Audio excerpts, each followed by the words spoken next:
আজকেও আমি তোমাদেরকে দেখাবো যে কীভাবে সহজে শাড়ি পরতে হয়। তো দেখো বন্ধুরা, প্রথমে শাড়িটাকে ওপেন করে নেবে, তারপরে ঠিক ডান হাতের নিচে পেটিকোটের মধ্যে দিয়ে নিলে, তারপরে বাঁ হাতের নিচে এসে এখানে দেখো পেটিকোটের মধ্যে তোমরা গুঁজে নিলে, তারপরে মিডিলে এক্সট্রা কাপড়টা খুব ভালো করে পেটিকোটের মধ্যে দিয়ে নেবে। এবার দেখো পিছনের এই শাড়িটাকে খুব ভালো করে দেখো একটু টেনে সামনের দিকে নিয়ে আসবে।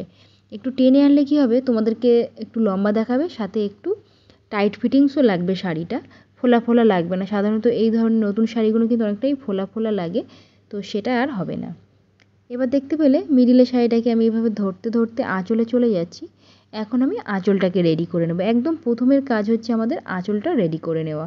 তোমরা অনেকেই কমেন্টস করো যে আঁচল রেডি করতে পারি না দিদি, তো খুব সহজেই দেখিয়ে দিলাম। দেখো সামনে দুটো আঙুলকে ঠিক একটু এভাবে বড় করে ধরলে, এটা ডান সাইড দিয়ে করবে, মানে কুঁচির ডান হাতের দিক দিয়ে ছোট ছোট করে এখানে যেই ভাঁজটা নিলে আঙুলগুলো এভাবে দুটো দেখো এভাবে ধরবে, তাহলে কী হবে, তোমাদের এই যে ভাঁজগুলো ঠিক ছোটও হবে এবং তোমাদের ধরতেও সুবিধা হবে। আর লাস্ট যে ভাঁজটা তোমরা নিচ্ছ সেটা দেখো একটু বড় নেবে, এত সময় যা নিচ্ছিলে তার থেকে একটু বড়। এবার দেখো প্রত্যেকটা ভাঁজগুলোকে এখানে ধরে নিলে, ধরে নিয়ে এটাকে অবশ্যই একটা সেফটি পিন দিয়ে এখানে সিকিওর করে নাও। মানে ভাঁজগুলোকে এভাবে ঠিকঠাক রেডি করার জন্য অবশ্যই একটা সেফটি পিন এখানে পিন আপ করে নিতে হবে তোমাদেরকে। তারপরে এখানে ছোট ছোট করে ভাঁজগুলোকে তোমরা ধরে নেবে। ধরে নেওয়ার পরে অবশ্যই এটা তোমরা এখানেও একটা সেফটি পিনও ব্যবহার করতে পারো, বা এটাকে তোমরা কাঁধেও তুলে নিয়ে আরও একটু ভাঁজ এখানে রেডি করে নিতে পারো। তোমাদের যেমন যেটা সুবিধা হয় অবশ্যই সেটা করো। আর আমার প্রিয় দর্শক বন্ধুরা, আমার চ্যানেলে কিন্তু অলরেডি অনেকগুলো ভিডিও আমি তোমাদের জন্য আপলোড করে দিয়েছি। দুর্গাপুজোর অষ্টমীতে কীভাবে শাড়ি পরবে, ষষ্ঠীতে কীভাবে পরবে, সমস্ত ধরনের শাড়ি ড্রেপিং কিন্তু আমি এক এক করে দেখিয়ে দিয়েছি।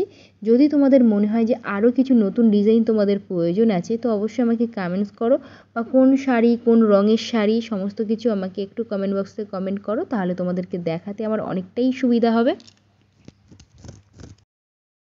আর তোমাদের সুবিধার্থে আমি কিন্তু লাল সাদা শাড়িও দিয়ে দিয়েছি, যেটা খুব সহজেই তোমরা পরতে পারো। আর অষ্টমীর দিনের জন্যে লাল সাদা শাড়িটা কিন্তু তোমরা পরতে পারো। আর এই যে হলুদ শাড়িটা আজকে যে ডিজাইনটা তোমাদেরকে দেখাচ্ছি, এটা তোমরা নবমীর জন্য কিন্তু পরতে পারো। দেখতে পাচ্ছ একটা হাত উপরে আর একটা হাত নিচে, এভাবেও কিন্তু তোমরা সামনের দিক দিয়ে ছোট ছোট করে ভাঁজগুলো ধরে নিতে পারো। খুব ভালো করে কিন্তু যদি তোমরা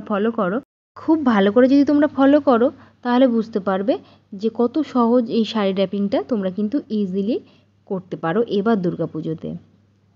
তো এখানে ভাঁজটা কিন্তু তোমরা ততটাই রেডি করবে যতটা তোমাদের পিছনে আঁচলটা মেশ ছুঁয়ে যাচ্ছে দেখে নিয়ে, ঠিক ততটা, তার বেশি কিন্তু করার কোনো প্রয়োজন নেই। তো মাঝে মাঝে একটু তোমরা দেখে নেবে যে পিছন দিকে ভাঁজটা কতটা আমি রেডি করছি।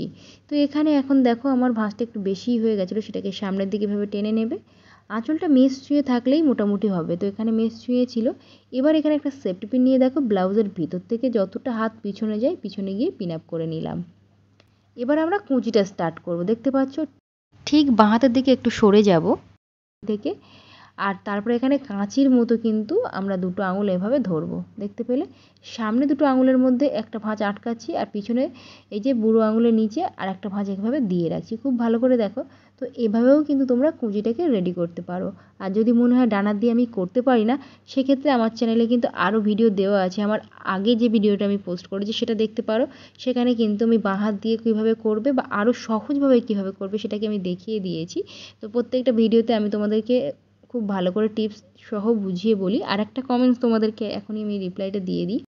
তোমরা ফার্স্ট আমাকে কমেন্ট করো যে দিদি শাড়িটা কোথা থেকে নিয়েছো। তো আজকে বলি শাড়িটা কিন্তু আমার অনলাইন থেকে নেওয়া নয়, ব্লাউজটা আমি মিশো থেকে নিয়েছি। ব্লাউজটা খুবই ভালো, যদি তোমরা নিতে চাও লিঙ্ক আমি দিয়ে দেবো, মানে কোড নাম্বার দিয়ে দেবো। আর যেটা সবথেকে মোস্ট রিকোয়েস্টেড থাকে তোমাদের, যেটা হলো আমি আমার টামি বা পেটটাকে ঢাকার জন্য যে জিনিসটা ব্যবহার করি সেটার নাম কি, সেটা হচ্ছে একটা সেফ ওয়্যার। তোমরা সেফ ওয়্যার বলবে বা টামি শেপার বলবে, বলে তোমরা মিশোতে সার্চ করো, ওটা পেয়ে যাবে। মানে ওটাকে শুধু তোমাদের পেটটাকে কভার করবে। তোমরা অনেকেই কমেন্টস করেছিলে, আমি অনেককেই রিপ্লাই দিয়েছি, এবং আমার মনে হলো আরও তোমাদের সবারই এটা কোয়ারিজ থাকে, তো সেটা আমি বলে দিলাম। ওটা হচ্ছে টামি শেপার বা সেফ ওয়্যার বললেই কিন্তু তোমরা পেয়ে যাবে। দেখতে পাচ্ছ এখানে কুঁচিটা আমি কিন্তু একটু নিচের দিকে ঝুঁকে গিয়ে ঠিক নিচে যে ভাঁজগুলো ছিল ওই ভাঁজগুলোকে কিন্তু আমি একটু ধরে নিচ্ছি। তো অবশ্যই এভাবে ধরে নিয়ে একটু হাত দিয়ে চেপে নেবে। তাহলে কী হবে বন্ধুরা, এই ধরনের শাড়িগুলো কিন্তু একটু ফোলা ফোলা থাকে। যত সুন্দরভাবে তোমরা একটা রেডি করবে, হাত দিয়ে চেপে নেবে প্রত্যেকটা স্টেপ বাই স্টেপ, তাহলে কিন্তু শাড়িটা সুন্দর দেখাবে এবং তোমাকে কিন্তু ফোলা ফোলা দেখাবে না। সামনের ভাঁজটাকে ছেড়ে ভিতরের ভাঁজগুলো কিন্তু আমি আগে পেটিকোটের মধ্যে দিয়ে নিলাম। এবার আমি এখন দেখো সামনের ভাঁজটাকে দিয়ে নিচ্ছি। তাহলে কী হবে, আমাদের সামনের দিকের শাড়িটা উঁচু হয়ে যাবে না। অনেক সময় কিন্তু উঁচু হয়ে যায়, খেয়াল করবে নিচের দিকের কুঁচিটা একদম প্রথমে যেটা আছে সেটা উঁচু হয়ে যায়, তলার দিকের কুঁচিগুলো একটু বড় থাকে। তো এই সমস্যাটা হবে না। তারপরে দেখো এই ভাঁজটাকে নিয়ে গিয়ে তোমরা পেটিকোটের মধ্যে এখানে টাক করতে পারো বা সেফটি পিন দিয়েও পিন আপ করতে পারো। তো এখানে এবার আমি ভাঁজগুলোকে ঠিক করে নেব। আর ঠিক এখানেও কিন্তু একটু উপরের দিকে তোমরা একটা সেফটি পিন পিন আপ করে নিতে পারো, মানে বাঁ কাঁধের একটু নিচের দিকে নামিয়ে তোমরা একটা সেফটি পিন পিন আপ করতে পারো। যেহেতু শাড়িটা খুবই সুন্দর আর খুবই নরম ছিল, আমার সেফটি পিনের প্রয়োজন পড়েনি। তো ভাঁজগুলো যেমন করছিলাম ঠিক সেভাবেই থাকছিল বলে আমার কিন্তু খুব একটা সেফটি পিনের প্রয়োজন হয়নি। তোমাদের প্রয়োজন হলে অবশ্যই তোমরা কিন্তু পিন আপটা করে নিও। খুব ভালো করে ভাবে হাত দিয়ে চেপে নিলে দেখবে ফোলাভাব চলে গিয়ে এই সামনের ভাঁজগুলো সুন্দরভাবে সেট হয়ে বসে যাবে। এবার আঁচলটাকে আমরা পিছন দিক দিয়ে সামনে আনলাম। আঁচলের মাথাটা বাঁ হাত দিয়ে ধরার পরে ছোট ছোট করে এখানে দেখো আমি একটা আঙুল বাড়িয়ে বাড়িয়ে এখানে ভাঁজগুলোকে ধরে নিচ্ছি। এবার তোমরা এই ওপরে যদি বড় মনে হয় তাহলে একটু ফোল্ড করে নিতে পারো, এটা ডান কাঁধের উপরেও রাখতে পারো, সেটাও বেশ সুন্দর লাগবে। আর এখানে চাইলে একটা ভাঁজের তলায় ঠিক মাথাটাকে এভাবে দিয়ে নিয়ে ওপরের শাড়িটাকে সরিয়ে এখানে তোমরা একটা পিন আপ করে দেবে।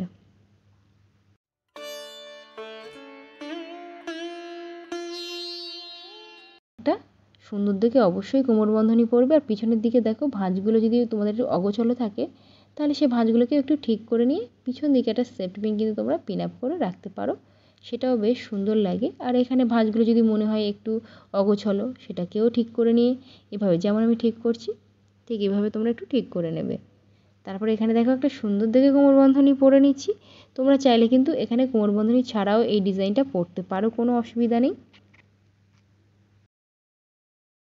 এটা আমার আজকের ফাইনাল লুক। কেমন লাগলো অবশ্যই কমেন্টস করো। এটা কিন্তু তোমরা কিন্তু অষ্টমীর দিনেও পরতে পারো। আর তোমাদের কাছে একটাই অনুরোধ, তোমরা যারা আমাকে প্রথমবার দেখছো অবশ্যই আমার চ্যানেলটিকে সাবস্ক্রাইব করে রাখো। পাশে থাকে একটি ছোট্ট বেল বাটন আছে, ওটাকেও হিট করো। সাথে করে অল বাটনটা একবার হিট করে রাখবে, তাহলে যখনই আমি নতুন নতুন ভিডিও আমার চ্যানেলে আপলোড দেবো সবার প্রথমে নোটিফিকেশান কিন্তু তোমাদের ফোনে পৌঁছে যাবে। আরও নতুন নতুন শাড়ি র্যাপিং দেখতে হলে অবশ্যই কিন্তু আমাকে কী করতে হবে বলো তো, কমেন্টস করতে হবে। ঝটপট করে কমেন্টস করো এবং সাথে অনেক অনেক লাইক করো, শেয়ার করো, যাতে তোমাদের মতো আরও এরকম দর্শক বন্ধুরা যারা শাড়ি পরতে পারে না তারাও শাড়ি পরা শিখে যাবে।